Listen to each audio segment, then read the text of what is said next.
Welcome to the Strong, Single and Human podcast, a real look at single parenting, the ups and downs, and how to navigate life with kids on your own while keeping sane. Covering subjects such as domestic violence through to fussy eaters and solo dating. I'm your host, Claire Martin. Welcome.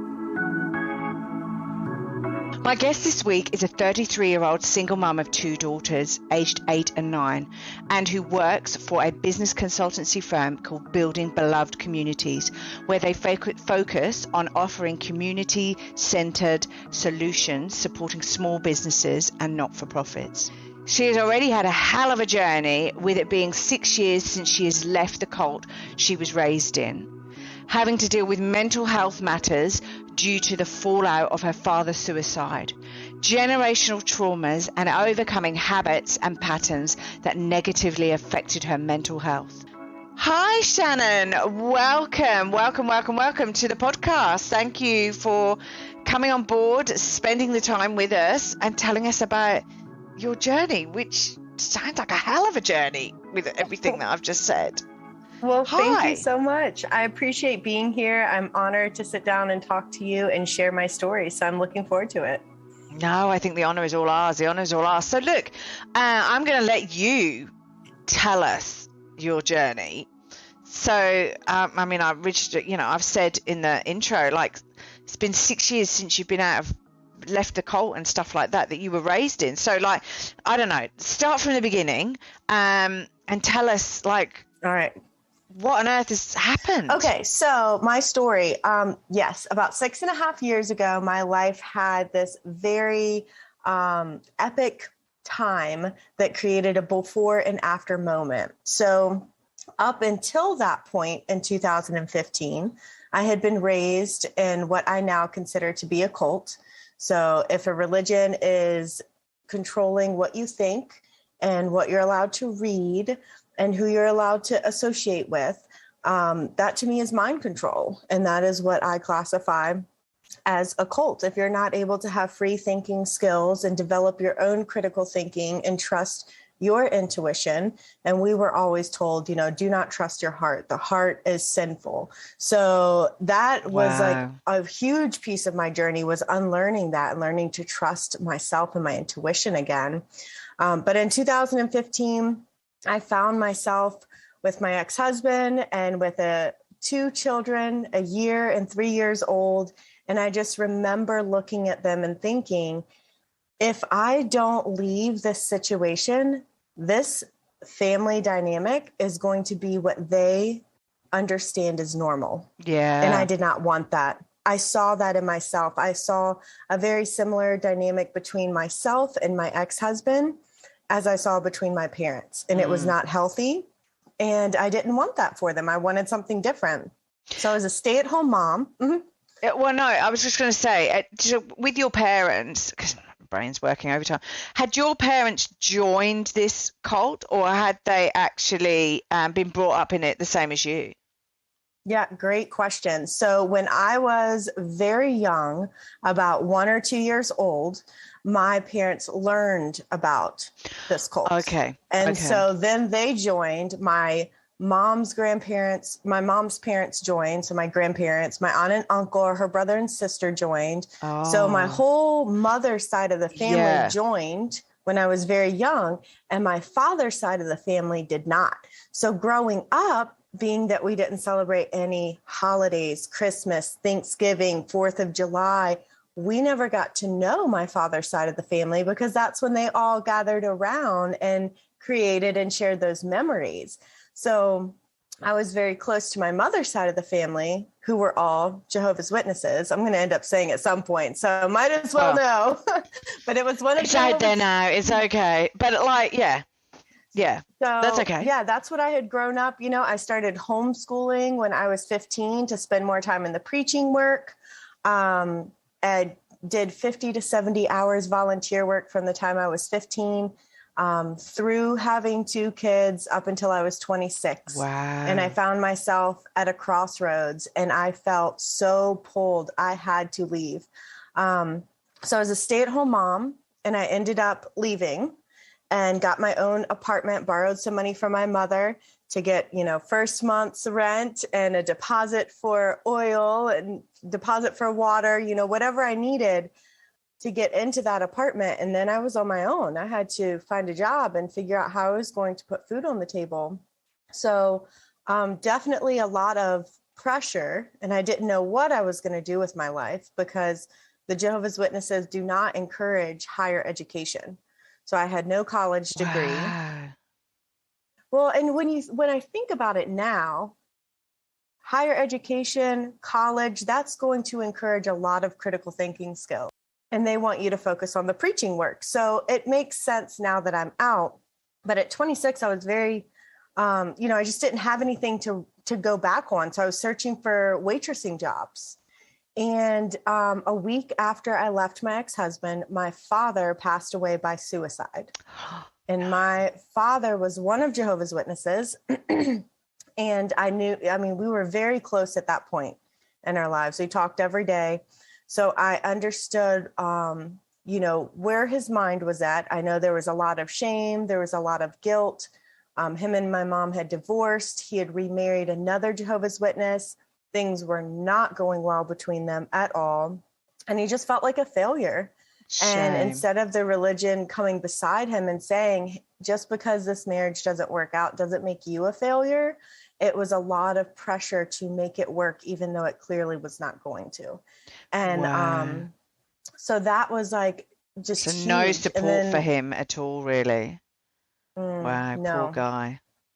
No. So he just couldn't see a way out. And that's, very sad when religion takes that type of hold on your mind that you feel. And I'm sure that there was more than just the religions. There was childhood trauma, there was mental illness, there was depression, there was all of those things at play as well. So it wasn't solely the religion. Yeah, no, exactly. But it doesn't help. And you would think with everything we're told about religions, Catholic, Christian, and hey, look, the Catholic Church has had its own issues completely, especially in Australia and stuff regarding, the abuse and things like that they've done with children and things. But you would think that they would be there to support you and to help you and to make sure you're okay and to, all the good things and none of the bad. And now we're sort of getting the realization and finding out, well, actually, even mainstream, and I would say mainstream being Christianity, Catholic Church, all of those sort of things, Jehovah's Witness to a certain extent is classed as a mainstream, Mormons as well, and things like that. All of that sort of side of things, you would think would just be there to support you. Yeah, it opened up my eyes that it was not an environment conducive to healthy relationships.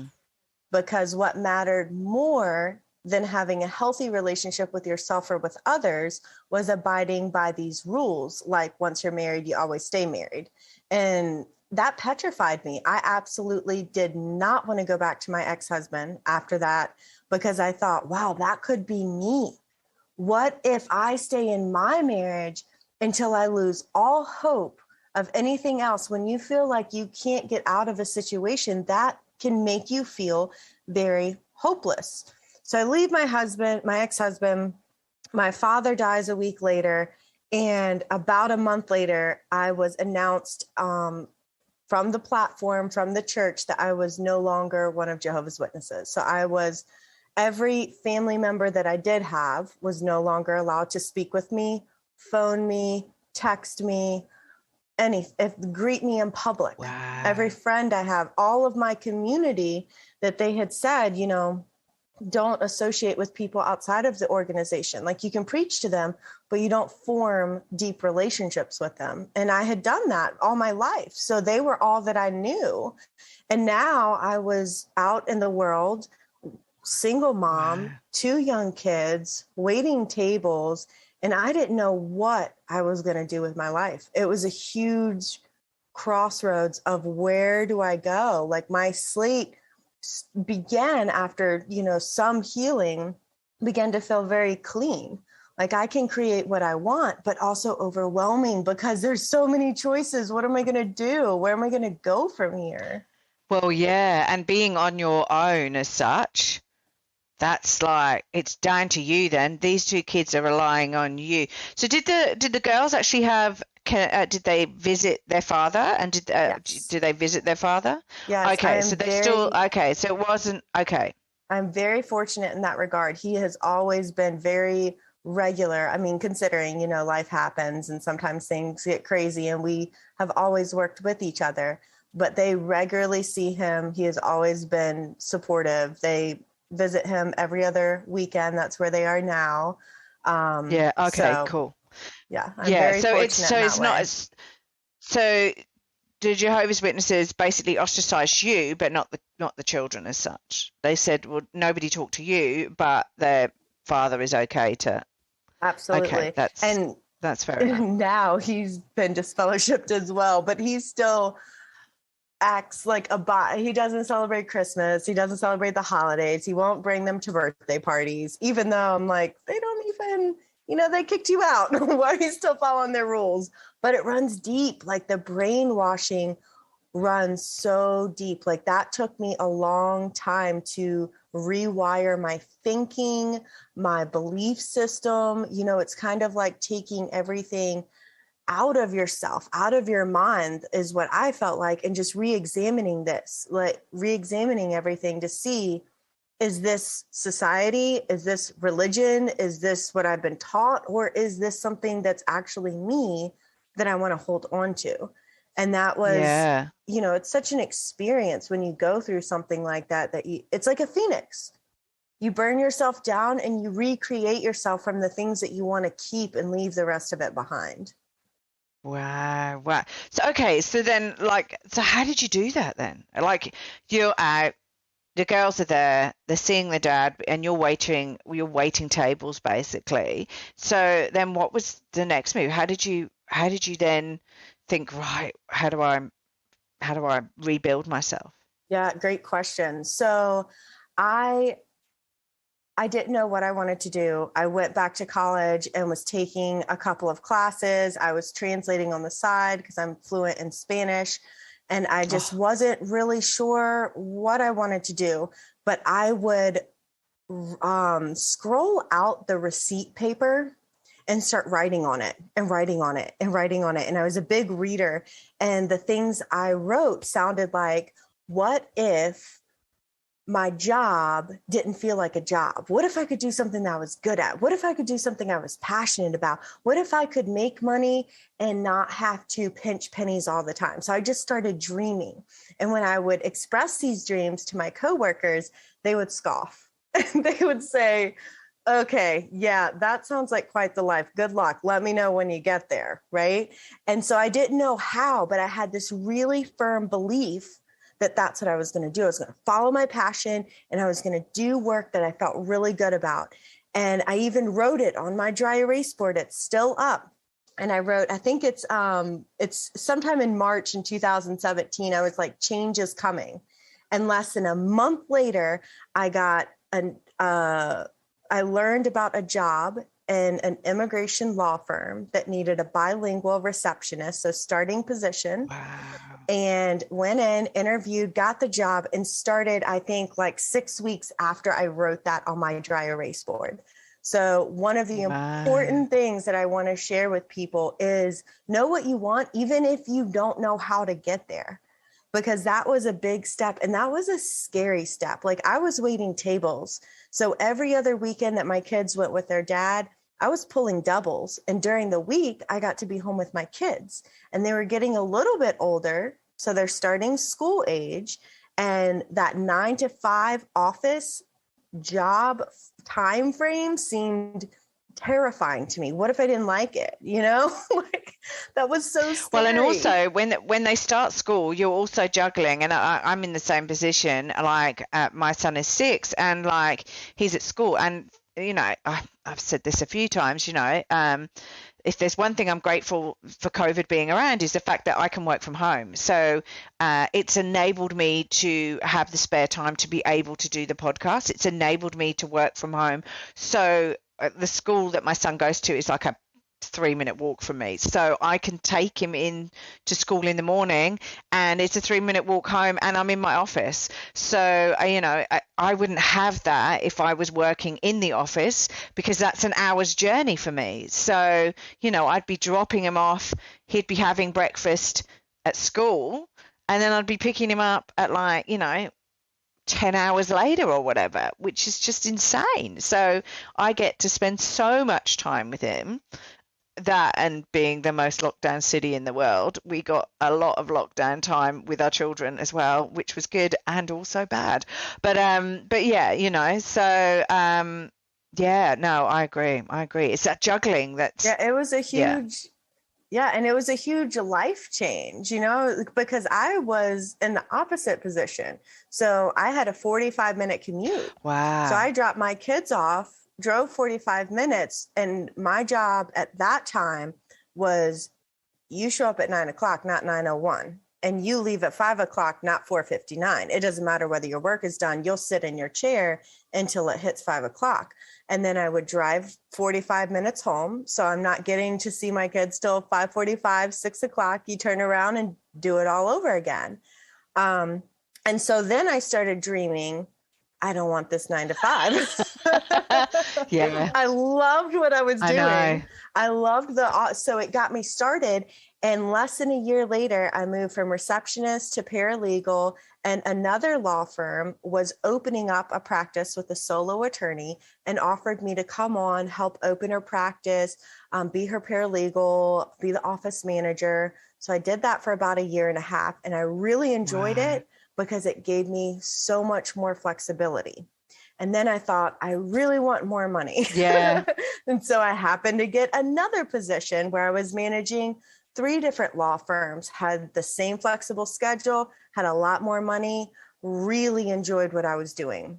I was over all of the HR, the IT, the finances, just that whole business administration side. And I was loving it. COVID hit, my career world went crazy. My kids, stopped going to their school shut down.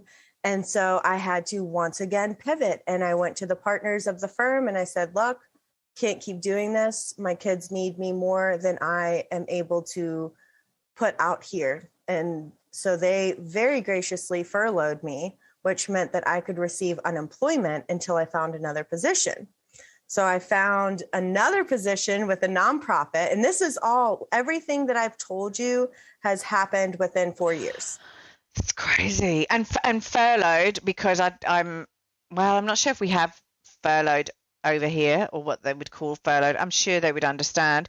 We would understand it in Australia. But furloughed is being made redundant, basically. You get paid a redundancy amount of money, and then you can go and do what you need to do. Is that what they furloughed is a very explain to me furloughed. It's a much it's a much more complicated topic because it changed when COVID hit. Right. So the whole dynamics of being furloughed, but essentially what it meant for me is that it allowed me to collect a paycheck from the government. So 6 weeks later, I got another job offer with a nonprofit, ran their business program and competition, which was a very forward-facing in the community position. We had 140 entrepreneurs that came through the program and won over $300,000 worth of cash and in-kind prizes. But the money was not there. I was not able to support my family. So I made another move with a business that came through that competition. They hired me on, which is where I'm at currently. And I have a flexible job. I have pay that allows me to take care of me and my family. I have a healthy work environment. So all through these years, I've just continued dreaming, tweaking, manifesting, visualizing what is it that I want. And now my kids don't go to after school. I work here from home. I take them to school. They get off the bus. They come straight here to our home. And it feels like a dream. And I just want to put out there to other people, to other women, to other single moms, that 6.5 years ago, I had no idea that the life I'm living right now was even possible.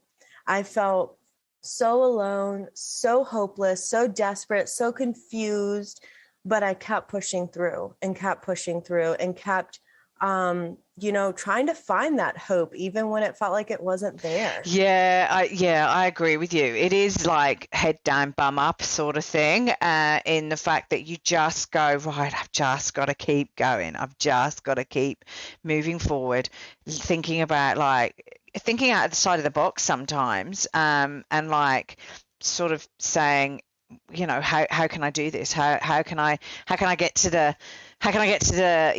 a life that I want to lead? And I'm like, wow, you're further along than I am, because I'm like, but then I suppose I'm 4 years out in the fact that I dropped my child off at school. He's still in after school care, but yeah, and I'm exactly like you in the fact that I want to be able to not be sitting on a train or in a car for an hour, hour and a half, traveling into an office. That means that, I'm then not there for my son, and he's like in school, like, doing what he's doing for all that period of time. So, okay, over all of that though, what was your biggest challenge? What did you find was your biggest challenge in the last 6 years that you've had to overcome? I mean, my biggest challenge has probably always been myself and my own mind. Like, I am my own worst enemy. And I think it has to do with childhood trauma. I think it has to do with the religion. And by childhood trauma, I mean like emotional abandonment or neglect. So I had this very overwhelming feeling that I wasn't enough. No matter how much I achieve or do or how many accolades, I just wasn't enough. So there was a lot of my inner child that was wounded. And I would hear these very critical inner thoughts that would come up and just be like, you're failing. I could do 10 things right, but if I did one wrong, my mind tended to focus on that. And some of that, I think, came from the religion, the shame and guilt, and that you're never good enough. And you have to constantly be doing more, especially with witnesses. It was very much like, if you spent 70 hours in the ministry, well, how many watchtowers did you place? How many books did you leave? How many Bible studies did you have? Like, it almost felt like it was never enough. Yeah. So that has been like the biggest thing, is working on myself, working on sitting and loving myself unconditionally, learning what that really means at deeper stages all along the way. And that's helped me to show up for my kids better too, because once you love yourself unconditionally, then you can start granting others around you that same unconditional love.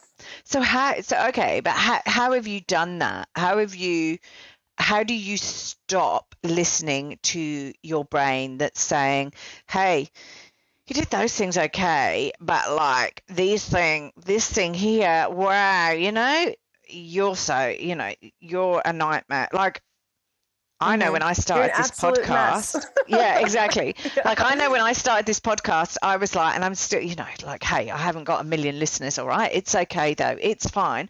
But when I started this podcast, I was like, what am I doing? And like, my brain was going, what are you doing?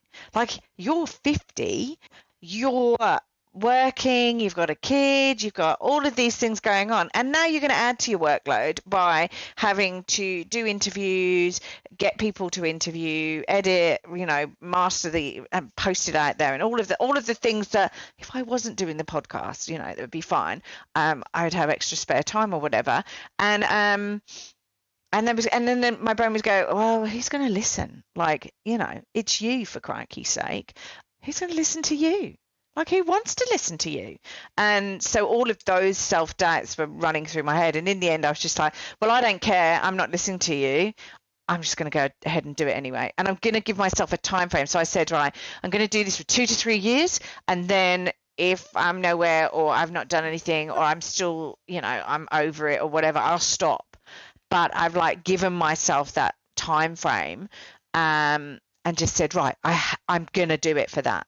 Even if I do it for 2-3 years and I've only got the one listener, which is my mum, thanks mum, then, great. So how did it, like, that's how I dealt with it, by just going, shut up and get on with it.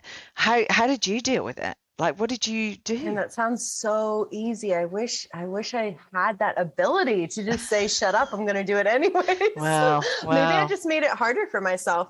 But for me, it was like, first step is gaining the awareness of it. So recognizing how often I'm hearing these thoughts, because I started to notice throughout my day, as I was working or doing things, I would just be saying, wow, I can't believe you let your dishes stack up like that. Like, look how dirty the house is. You know, what would someone think if they can't? Like, all of these little negative critiques. So once I realized it was there, every time I detected one, I would rewrite something else. Oh, okay. So like most of us, I have, you know, some regrets, some poor decisions that I've made, some things I look back on and it makes me want to cringe. And so during, you know, right after those periods of time where maybe I've made a mistake or a blunder or whatever, and it starts coming into my head, I would stop and I would imagine myself on the stage of a TED Talk. Wow. And that's what I would force myself to think about. Okay. And I'd be like, that is my future. That's what I'm going to focus on. And it took understanding that, like, every minute, every second that I spent wallowing in the past, hating myself because of my mistakes, critiquing myself, were seconds and minutes that I was losing to creating the future that I want. Wow. And the person that I want to be. And every present moment is the opportunity to do something different. And so I started like reading books like Louise Hay, You Can Heal Your Life, and learning those affirmations. I didn't even know those affirmations. Growing up, I never had anyone tell me the things that I tell my children, like, you are loved no matter what. I love you even when you're angry. It's okay to feel angry. It's okay to feel all of your emotions. That doesn't make you a good person, bad person. It just is what it is. It doesn't matter what your grades are. Yeah. Like, just those, you know, my childhood felt so critiqued, so much criticism, that I brought that over into my mind as an adult. And so it took for me a lot of reprogramming. And that would sometimes look like, you know, once I identified a negative thought, then I would write the opposite, and I would write it every single day. Every single day I would wake up, I'd write it. Sometimes I'd record myself. Actually write it? Oh, like physically write it? Yes. Oh, okay. Write it, because my brain, what I learned in studying more about trauma and what I was going through and why I was experiencing so many of those negative thoughts, was that that's how my brain was wired. So to rewire that was going to take repetitive exposure to this new idea. And the new idea was that I'm enough. And I didn't believe that. You know, the first time, I'm enough. Like, yeah, well, that was what I was going to say, because if you've been told and you've been critiqued all the way along, and you've been told you're not good enough, like, you know, you need to be better, you need to be X, Y, and Z, right? Then you will think, well, I'm not good enough to do what I want. You know, I'm not good enough to be a basketball player, dancer, whatever. But that's rubbish, because that's only your brain telling you you're not good enough.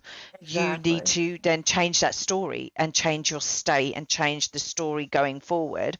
And just the same as me going, who's going to listen to me? Well, in a way, I suppose, I don't know whether it's sheer ignorance with me, and I go, oh, do you know what? I'm getting old. Who cares? I'll be dead in like 20 years' time, so it won't bloody matter, right? So I sort of go, and maybe if I had have been 20, I would not be doing this, right? But because I'm the age I am, I go, well, let's face it, you know, let's get old disgracefully, right? Let's do the stuff. Like, I'm not going to get another go at this, right? This is like my one go. So let's just do it. If it fails, that's okay. Learn from it. Yes, I agree. And see, something else that I think is important and probably intensified my negative thoughts about myself was how fast I moved in my career. So in such a small period of time, to go from what I thought was nothing. I was ashamed for people to know that I was a Jehovah's Witness, that I was in a cult. I thought that they would automatically think, well, gosh, she's got to be an absolute idiot to believe that and spend so much of her time like going out and telling other people what I had now discovered as complete rubbish. So for me, it was hard to trust myself. If I bought into that for 26 years, was I an idiot? So then excelling in positions like receptionist, paralegal, office manager, firm administrator, director of business development, now business consultant, within a matter of 5 years after waiting tables. But what I came to learn was that throughout my experience with the cult, I had developed a lot of really important skills. I read all the time. I articulated well. I was very accustomed to meeting people, public speaking. So there were so many different skills that translated over. So instead of knocking myself down for being the idiot that bought into a cult, I started building myself up by viewing myself as a person who was able to escape an abusive marriage, a person who was able to escape a cult, a person who was able to survive the traumatic loss of their father, a person who was, and as I was waiting tables, I would imagine like one day I'm going to look back on this and what story am I going to tell? You know, how am I going to deal with my pain? Yeah. Am I going to drink it away? Am I going to drug it away? Not to say that I didn't do some of that, but, well, you know, well, especially with everything that's gone on, you know, I mean, that's understandable. I mean, you had a lot of pain in a short period of time. So I was good. Well, okay. So did you get treatment? Like, did you have to go and see a therapist or a counselor? Like, I've never been involved in a cult. And I was, while you were telling me about all the skills that you did get, I'm thinking, and I know what Jehovah's Witnesses are viewed by a lot of people in the UK, which is where I've originally come from, is that they just get the doors slammed in their faces. So I suppose in a way you got those skills because I don't know what it's like in America, but like, I mean, I was a cute little white girl. Oh, okay, so fair enough. people kind of listened to me more. I spoke Spanish at a very young age. So I was like this white girl in America preaching to the Spanish speaking population. So I was very well received. I was really loved. I was accepted. I was invited into homes. The people respected the Bible and the message. So I never really had such a negative experience like that. I did have some, but not enough to even really recall. I think it's us cynical Brits, because we're not, I think, yeah, so the US seems to be a lot more religious and religious focused than the UK. I mean, I went to Sunday school and various different things like that, but my parents weren't religious. They didn't go to church every week or anything like that. You know, it was funerals, marriages, and births. Basically, was when we went to Claire, church and stuff like where that. I live, the section of America that I live in is referred to as the Bible Belt. The town, my hometown, is referred to as the buckle of the Bible Belt. It has this huge religious university and these prestigious leaders. And so you would have had a completely different, so the poor old Jehovah's Witnesses in the UK would have got a right old bashing, and you would have had a lovely time where you are, but like people would hide behind their doors if Jehovah's Witnesses were coming down the street banging on doors, handing out leaflets and stuff like that. People definitely hid. But as far as being like rude and slamming the door, no, they got the whole gamut. I didn't get that. These poor guys, and they're, you know, at the end of the day, they're human beings. They just have a religious belief. That's, you know. Yes, and a lot of them are really, really good humans, and I'm super grateful for like the connections, memories, the things I learned. Like, although aspects of it weren't healthy, there was a lot of it that those morals, values, virtues I want to instill in my kids. Definitely. So it wasn't all bad. It's just that, exactly right. Exactly. Okay. So, sorry, I went down a rabbit hole there. Good. What were we talking about? Because I sort of go, I need to talk to you about X, Y, and Z. Okay. So, no, therapy and stuff like that. Therapy. So that was a good question. Yeah. Okay. Here we go. Back on path. Yay! So I knew after my father died, the situation that I was in. was pretty traumatic. So I sought out a counselor, and I didn't even really know what I needed or wanted from her, but I figured I could probably use one. And the first thing that we worked on was boundaries. And I learned the word assertive. And I had never in my life knew that I could set boundaries, that I could say no, that I could say, no, you're not allowed to speak to me like this. If you want to speak to me, you're going to need to speak different, or this conversation doesn't continue. Oh, Shannon 6.5 years ago would have thought that was rude. I had a very unclear idea about the difference between being rude and assertive. And so that was very enlightening to sit down with a counselor and work with her on developing skills that now I look back and are so basic, but I was never taught them. I was never empowered. I was never embraced to love myself. So I started learning these concepts, and I've seen the therapist pretty much on and off for the past 6.5 years. I personally highly recommend therapy for everyone because, I mean, what do you have to lose? As long as you have a good therapist or counselor. Yeah. But I'm really an avid reader. So I have read hundreds of books because I wasn't allowed to really read anything. It was never viewed as productive to read literature that was not produced by the Jehovah's Witnesses. So once I got out, I started eating up different concepts, ideas, healing. I mean, it was just, I was so thirsty. But you just read loads and loads. You're just reading. So not only were you seeing the therapist then, but you were also just reading and feeding your mind. Because I know that's what I've done. Online courses. Oh my God! If you saw my bookcase, there's so many just different self-help. I mean, good old Tony Robbins is up there, but then there's other people that I've got up there as well that just all about personal development, all about I've been talking quite recently about Bruce Lipton, who talks about the dynamics of genes and the fact that you can actually change how your genes are as such, or your DNA, and how you can influence it by stress and various different things like that, and how we just don't know. Joe what's his name? Dispenza? Yes, that's it.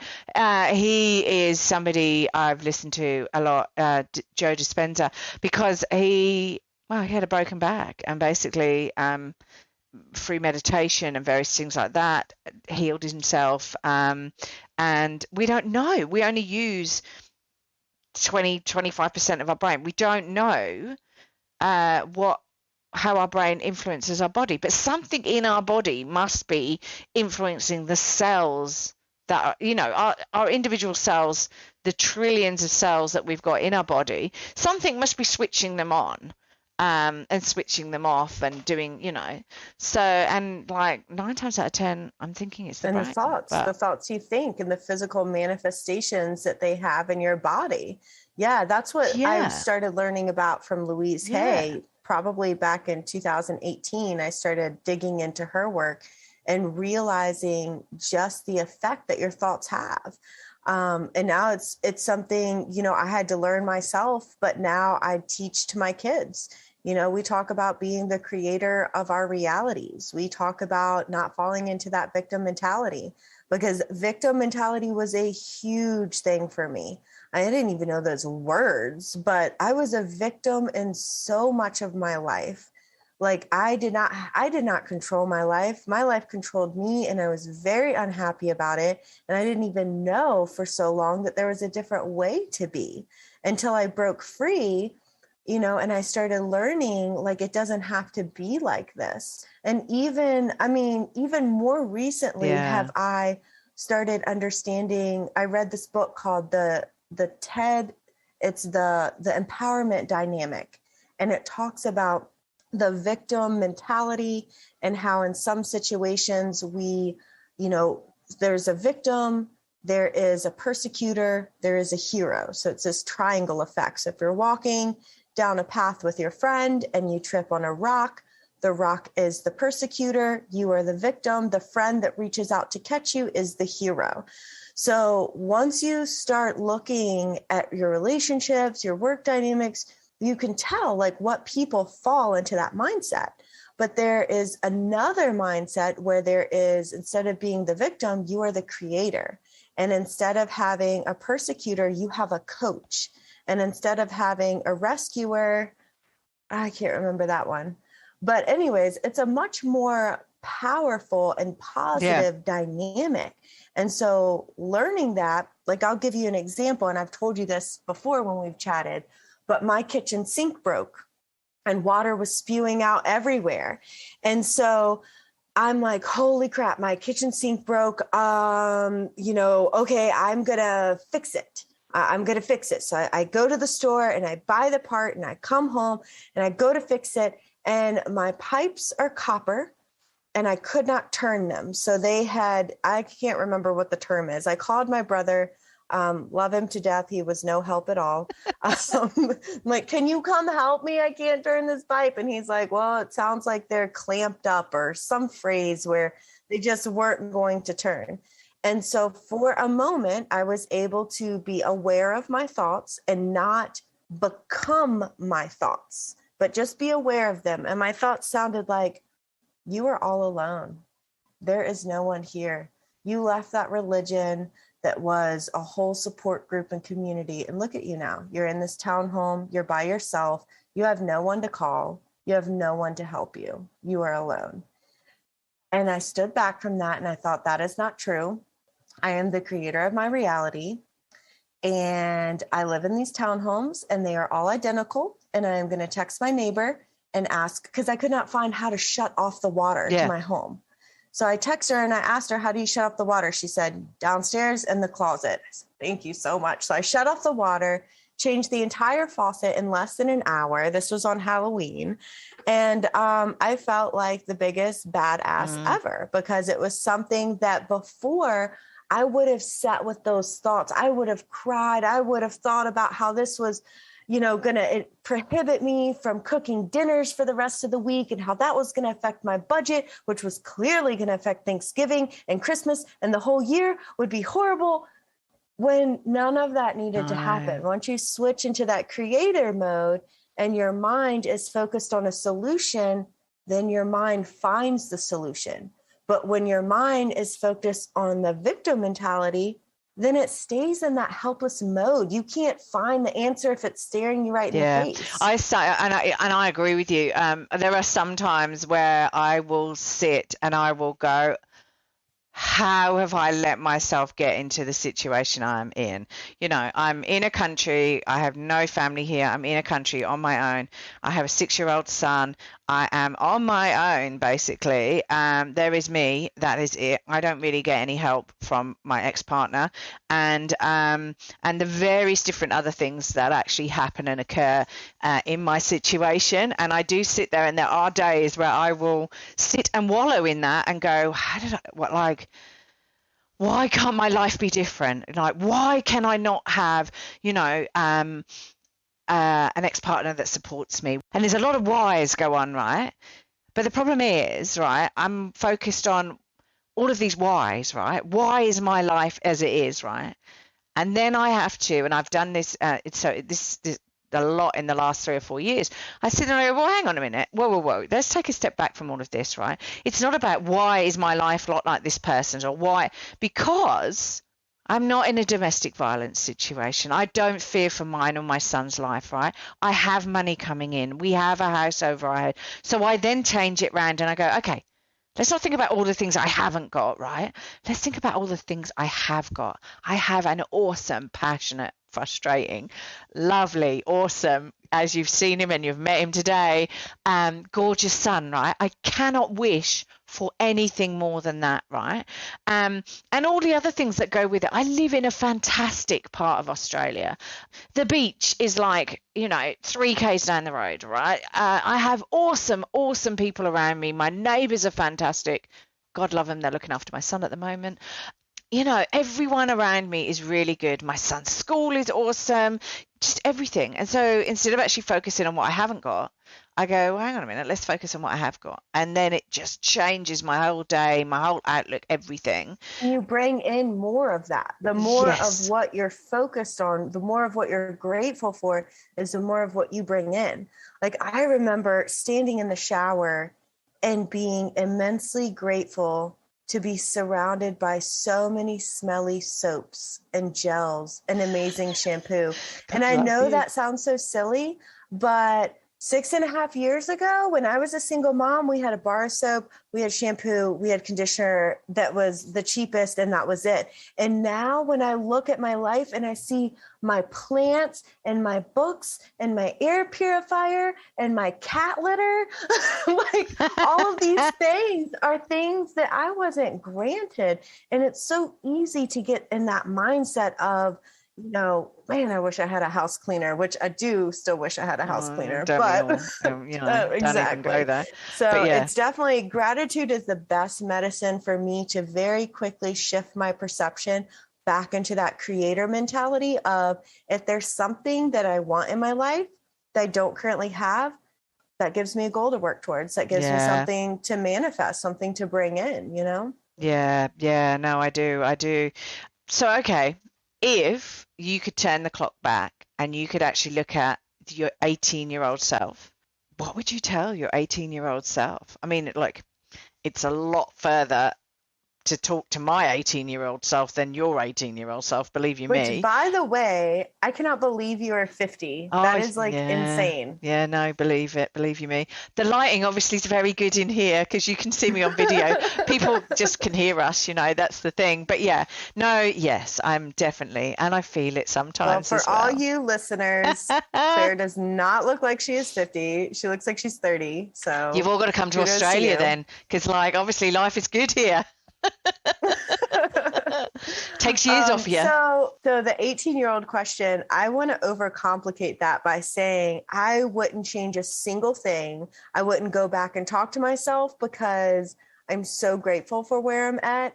But if I'm going to be uncomplicated and not talk about how, traveling in time could disrupt my current self, then I would just pour into myself I would tell myself every wonderful thing that I see, how, I was told a lot that I was too much, that I was too loud, that I was obnoxious was the label that I was, that was the hardest thing. Even a couple of years ago, I sat down with my mom and I said, Mom, as an adult, I've really struggled with believing that I'm obnoxious. And I've come to learn that I'm not. And she said, well, you are. And I said, no, I'm not. And she said, well, you can be. And I said, no, I am tenacious. I am ambitious. I am passionate. I am a leader. I am driven. I am not obnoxious. Obnoxious is a very negative thing to say to a person, much less a child. She said, well, you were when you were a child.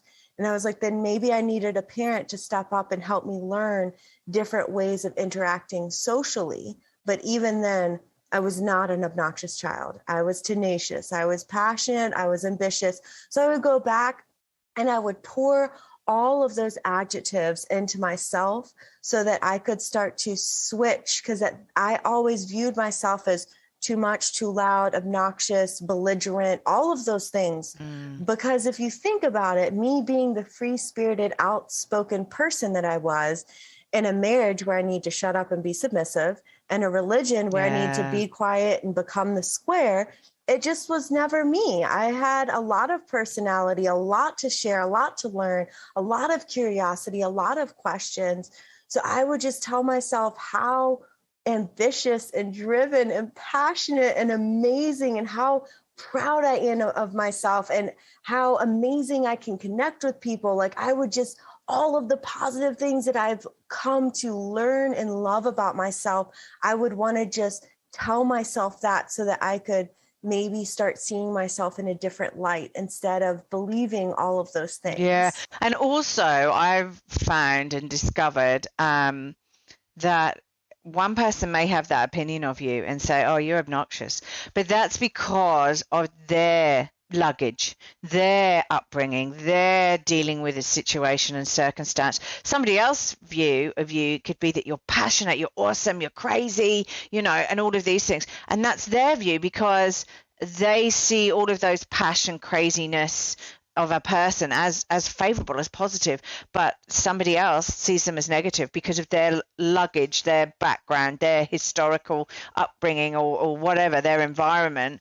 And that's their opinion. Absolutely. However, when that person is your mother, and that is your main influencer as you are growing as a child and you are trying to figure out how you fit in the world, and how, when you have that, for me, if it came out of my mother's mouth, it was true. She was the person who knew me the most. So if she labeled me that way, then it must be true. Yeah. And that's what I want to help people to understand as well. Like, we may have been spoken things into us as children, maybe by people who love us and who we love, but it doesn't make those things true. Yeah, I completely agree. These people are human. They make mistakes. Our parents aren't perfect. They are humans like you and I, and their parents are humans as well. So it's like, I was talking to somebody the other day about, and I can't think of the name of the phrasing, but it's like, family trauma basically, but there's a certain name for it and I can't think what it is, but it is like family trauma, or the blueprint from past generations that then influence internal family systems, or epigenetics. No? There we go. Epigenetics. Fantastic. No, it was epigenetics, but it's, look, let's face it, it's Saturday lunchtime for me, and I've had about 3 coffees. So the brain, although it's working very quickly, it's not working as I would see it. So yeah, no, epigenetics and stuff like that, and the fact that things get passed on down, and and from my background, like, I come from Europe, right? So we had 2 world wars. Okay, so we had, the past generations had to go through 2 world war situations. You and your generation in the States had the 1920s Great Depression and all of that stuff, and various different other things as well. I mean, that's not the only thing, because you also, America joined in on the Second World War just to, mess up a few other families in the world, But, and thank God you did. I mean, thank you, because we needed that little bit of extra help to move our side forward as such, although there's no real sides in war, everyone loses. But anyway, that's the hippie side of me coming out. Yeah, all of that genetic, and they're human. Parents are humans, we're humans. I'm sure we're doing stuff to our kids that we sort of go, oh, could have done that a bit better. Well, see, here's the thing I learned about that is, when a child suffers something that they perceive to be traumatic. For example, for me, I was put on a lot of, shared with a lot of very heavy emotional subjects that were too much for me for the age that I was, whether that was 7, 8, 9. And I have my mom confiding in me about, possibly divorcing my father, and should she do it, and what their sex life was about. Highly inappropriate for a child of the age that I was. And I had no one to go to. I had no one to process that with. So with my children now, what I learned from the book, The Body Keeps Score, by, who's that by? The Body Keeps Score is by Gabor Mate, isn't it? Is it Gabor Mate, or is it, no, it's somebody else? No, it's on my phone. Here we go. It starts with a B, Bissell or something. Not too good. Do you know what it is? Oh, incredible. Here we go. This is... I'll Google it. Carry on talking. I'll Google it. Okay. The joys of being online. Yay. So Van something. Okay. Anyways, I'll let you find it. No, that's fine. Carry on. That book taught me, and I apply this with my children. So, Bessel van der Kolk. I hope I've said that right. Bessel van der Kolk. Kolk. Yeah, Kolk. Kolk. I'm terrible at pronunciation. The Body Keeps Score. Google it and you'll find it. Yeah. It's great. It definitely is, yeah.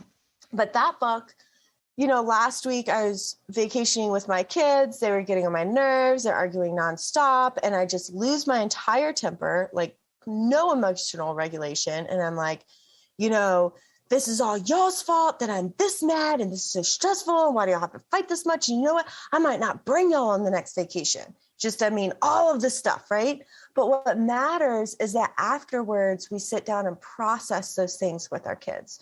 So I was able to tell them, you know what, it's never right for anyone to speak to you like that. That was very toxic of me. I spoke a lot of negative things into you. I should be capable of regulating my emotions more. And when I fail to do that, because sometimes as humans we do, the best thing that we can do is apologize very clearly and very directly. And we had a conversation about how it made them feel and about what we would do differently moving forward. And because I have the ability of processing that type of situation with my children, they won't grow up with that same unprocessed trauma that I held in my body for so long, because I didn't have anyone to process or understand it with. You know what I and mean? I do a very similar thing with my son. Look, at the end of the day, there are times where we're tired, we're stressed because there's something that needs our attention at work and stuff like that. And very much, I can be sitting here and I can be on a meeting and he comes through, and because we've been locked down for such a long time, although we're not locked down at the minute, but he can come through and I'll be like, dude, what do you need from me? And you're tired and all of that malarkey. So, and I do sit down, I have to apologize. I say, look, I'm really sorry. Mummy shouldn't speak to you like that. Mummy hasn't dealt with that very well, or he'll stand and shout at me, we're two different sides of the same coin as such. So we're very similar, me and him. So it's then sitting him down and going, okay, you shouted at me, Mummy wasn't very happy with that, like, how can we do this different? What were you feeling, and all of those sort of stuff, and sort of unpack all of that and go from there. So where do you want to go now? Because you've come on such a journey over the last sort of 6 years, and had so much happen to you. So what are your goals now? Like, that's a great question. Sorry, and I and I probably put you on the I'll put you on the spot here, because I'm going, no, but it fascinates me because you've like put out into the ether over these last 6 years, I want to do X, I want to do Y. So what have you put out recently? Where are you going? What's going on? I want to do podcasts. Dun, dun, dun. Yay! Well, welcome to this one. No, I feel super duper grateful about where I'm at. Like, financially, I am trying to build some, streams of revenue and passive income so that I can work less and live life more. But on the flip side of that, I am very passionate about helping specifically single moms and women find their higher, most authentic self, like how to reach those goals. Because I'm also here where I'm at today because of a slew of amazing mentors, amazing people who came to bat for me. I mean, from the waitress at Olive Garden, this restaurant I was waitressing at, who took me to Walmart and bought my first Christmas tree in 2015 because I was so overwhelmed at the idea of Christmas. I didn't even know where to begin. So she invited me to help her pick out her stuff and then gave me the cart at the end of the shopping trip. From people like that to people who taught me how I didn't want to be, people who showed me love and mentorship and guidance and saw the good in me when I couldn't see it. I feel so privileged if I could be and do that for more people. So I set up this little Facebook page. It's called Let's Grow Together. And I haven't done a whole lot with it, but I'm posting like as I learn and what I do in my personal healing journey and my manifestations. Like, I celebrate a lot with the new moon and the full moon to really release anything that doesn't serve me anymore and set intentions for the month that's coming. So I want to just give back. I want to help other people find the peace that I found. And I don't know exactly what that looks like, but my step one has been to reach out to people like you. So if there's a podcast on single moms or mental health or leaving a cult, I want to be there. I want to share my story. And hey, we've got that TED Talk, the TED Talk that I would visualize. So one day that'll be here as well. But yeah. No, look, your reasoning is exactly the same as my reasoning. I sit there and I go, look, if this podcast only gets 50 listeners, but it helps one of them, and I'm sure my mum doesn't want to hear half the stuff that I talk about on here either, because it's a bit maybe eye-opening for her. But yeah, no, maybe it's an education for my mother. Oh dear, never mind. Yeah, I agree with you. It's about helping that one person that's out there, and I feel single mums and single dads. I a lot of because my day job, I work in IT, so there's a lot of men that I work with. I think the men have the shitty end of the stick sometimes. Single dads definitely have different challenges from single mums. I think in Australia, I think society accepts that single mums need to go and pick the kids up or do, it's more acceptable for the single mums. Single dads, they're like, well, hey, a lot of single dads aren't there in the week, but I know a lot who have the kids 100% of the time. So, they get a raw deal from the job perspective. So yeah, I sort of see their challenges as well. Yeah, exactly. I'm exactly like you. Yeah. So can people get in contact with you on that Facebook page that you've set up if they want to reach out and ask questions, do more to help or whatever? Absolutely. I would welcome any type of connections. It would mean the world to me. So the Facebook page is Shannon Dominquez. Let's grow together. And I guess we'll tag it in the podcast. Yeah, no, I definitely will. Because I can't quite remember what the name is. It might be Shannon Thibodeau Dominguez. It might be, here we go. It's Shannon Thibodeau Dominguez. Let's grow together. I had to choose what kind of page it is. So I put business consultant because that's what I am, but I don't have any services to sell. I'm just genuinely trying to put out good vibes and helpful information. I try to be as vulnerable and authentic as possible. So this, what I shared with you about what happened on our vacation and how I got after my girls and how we were able to turn that around.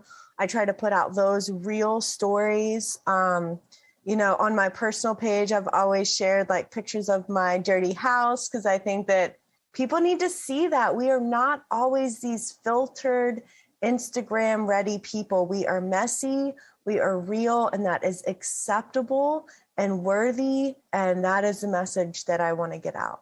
Yeah, no, I agree. We have our up days, we have our down days. Like I said, this is the title of, my podcast, we're strong. We're definitely strong because if we weren't strong, we'd never get through this. We're single because they're all single parents, single mums, single dads, whatever. But we're human at the end of the day, We make mistakes. We're not perfect. We have our up days. We have our down days. We have the days where it's like, why me? And will you go to bed sort of days. So look, okay, that's great. I'll post all of those bits and pieces on the podcast and stuff. So, okay, final question. And I asked this to everyone. If you had a superpower, Sharon, where did Sharon come from? Yes. Shannon, what would it be? Such a hard question. I need to meditate on that because people ask that question a lot and I don't know. I mean, what's it, teleporting? During lockdown and stuff, I was like, cool. Can I have a teleporter in my house? Because I don't want to see these four walls. I just want to teleport COVID-free somewhere else. Yeah, that would be really cool. I mean, can you imagine just teleporting, I'm looking at the Eiffel Tower now. I'm in Rio de Janeiro. Yeah. Let me just check out a beach off of Mexico real quick. I mean, yeah, probably do that. And I want a teleporter that I can wear on my wrist so I can just press a button and teleport. Oh yeah, no. I wouldn't want anything heavy. Just like a Fitbit, but like a teleporter bit. Because then if you're in a situation, you could tell it, but the problem is, I suppose, I just wouldn't, you'd need to sort of not teleport into dodgy situations. That might not be, that's true. like suddenly appear. Like Quantum Leap. I used to love watching Quantum Leap because he used to teleport in and he'd then teleport into a person. He might be in a dodgy situation. So maybe you would like show up invisible first, and then you push the button if you choose to. Like, do you verify your location? No, shit's crazy here. Yeah, exactly. Yeah, no, exactly. Or no, I've just teleported into somebody's toilet and that's not really good. Or, or they're in the bath or the shower and maybe I need to teleport somewhere else. I don't know. I'm not sure how you would pinpoint that teleportation, but if it was on your wrist, how good would that be? It's something for us to figure out. So maybe by the next podcast. Yeah.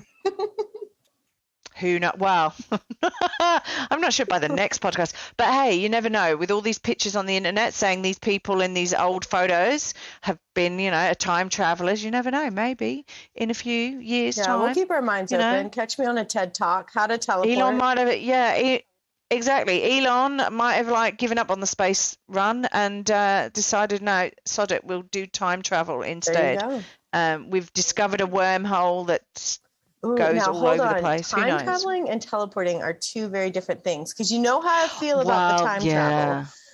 That can be messy. You travel in time, you change everything. Well, potentially, yeah. You'd have to be very careful. I would definitely. I would totally just experiment with my life. I do some crazy stuff. Yeah. Oh. If you could time doodah, yeah, no, definitely. Well, there we go. That's food for thought on this Saturday, and it's Friday night for you, but it's Saturday for me. God love this world and how the times go in different, it's almost like I'm in a different plane, a different parallel universe. Well, I'm in Australia, and hey, we're all different down here. Look, thank you so much for coming and joining. Sorry about all the different interruptions we've had. We've had knocking on doors and blimmin' other bits and pieces, but it's all been good. Thank you. Thanks so much. So fascinating talking to you. I can talk to you for hours. It's just, it's just awesome. And I wish you the best. And please come back. Maybe come back in a year's time and tell us, how everything's worked out and what you're doing there. I would absolutely love that. This conversation has been so energizing and is literally the first step in the next thing that I want to create, which is getting on more podcasts and having the courage to share my story. So thank you for being a part of manifesting what's neest in my life. It's been a complete pleasure. And don't forget me if you're on that TED Talk, okay? I'm expecting an invite, all right? I'll I will fly be in. Shout out that UK Australia lady. I know her. Yay!